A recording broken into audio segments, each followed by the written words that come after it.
Assalamualaikum warahmatullahi wabarakatuh. Perkenalkan, nama saya Delvia Putrinata, NPM 90. Di sini saya akan menjelaskan materi tentang administrasi kepramukaan atau gugus depan. Saksikan ya. Baik, di sini saya akan membahas materi tentang administrasi dalam kepramukaan atau gugus depan. Sebelum kita mengetahui apa itu administrasi dalam kepramukaan, lebih baik kita mengetahui dulu apa itu administrasi dalam arti luas maupun sempit. Nah, ini dia. Pengertian administrasi. Administrasi dalam arti luas adalah semua pekerjaan, kegiatan, dan usaha-usaha pembinaan di dalam organisasi gerakan pramuka. Nah, sedangkan dalam arti sempitnya ialah meliputi penataan dan penertiban secara tertulis dan ketentuan, yaitu kegiatan-kegiatan yang disebut tata usaha dalam gugus depan gerakan pramuka. Jadi kan gugus depan itu berperan sebagai pusat dan wadah pembinaan pramuka. Itu perlu adanya dukungan administrasi secara tertib namun sederhana. Nah, gugus depan itu lengkap terdiri atas satu perindukan siaga berusia 7-10 tahun, satu pasukan pramuka penggalang berusia 11-15 tahun, satuan ambalan pramuka penegak berusia 16-20 tahun, satu racana pramuka pandega berusia 21-25 tahun. Next. Administrasi dalam kepramukaan atau gugus depan. Nah, administrasi gugus depan atau gudep adalah semua perencanaan kegiatan dan tata usaha secara tertulis, menulis dalam lingkungan gugus depan atau gudep. Administrasi gudep ini akan memudahkan pelaksana organisasi, dalam hal ini gerakan pramuka, dan merupakan salah satu persyaratan yang harus ada jika ingin mengikuti akreditasi gudep. Jadi, administrasi dalam pramukaan itu meliputi pembukuan dan surat menyurat yang akan kita bahas lebih lanjut. Next. Program kerja gugus depan.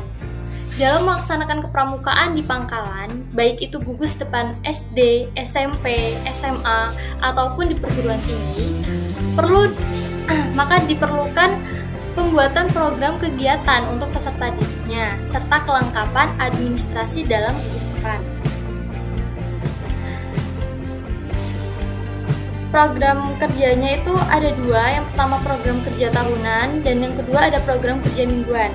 Program kerja tahunan itu merupakan rencana kegiatan yang menjadi dasar pelaksanaan kegiatan selama 1 tahun. Prota ini dijabarkan menjadi 3 tahapan yang masing-masing berlaku selama 4 bulan atau 1 bulan. Pelaksanaannya itu dapat dilaksanakan menurut skala prioritas, mana yang perlu didahulukan sesuai kondisi tadik dan lingkungannya. Yang kedua itu ada program kerja mingguan, memuat runtutan kegiatan yang akan dilaksanakan pada waktu latihan rutin. Next.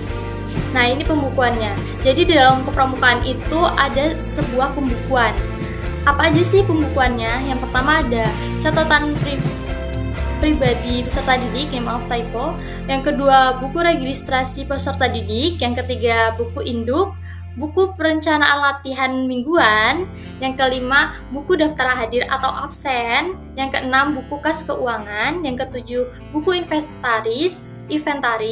Yang kedelapan, buku agenda surat masuk atau surat keluar, buku ekspedisi, buku log atau catatan peristiwa penting. Kemudian yang selanjutnya ada buku tamu. Yang terakhir adalah surat menyurat, surat masuk atau surat keluar. Surat adalah alat penyampaian berita secara tertulis yang berisi pemberitahuan, pernyataan, permintaan, dan lain-lain kepada pihak lain.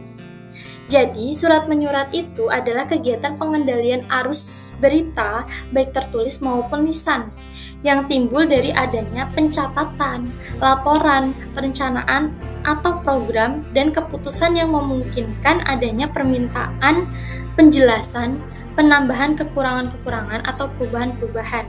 Nah, jenis surat itu ada dua macam. Yang pertama surat masuk, yang kedua surat keluar. Surat masuk itu merupakan semua tulisan atau berita-berita yang diterima dari instansi atau pihak lain yang penerimanya dipusatkan di sekretariat atau bagian lain yang diberi wewenang untuk tugas itu. Nah, misalnya instansi kita mendapatkan surat dari instansi lain yang disampaikan melalui sekretariatan atau sekretaris. Yang kedua, ada surat keluar.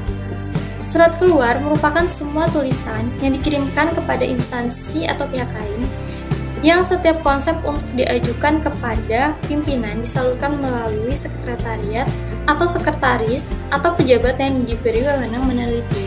Jadi, surat keluar ini kita yang mengirimkan ke instansi lain melalui sekretariat.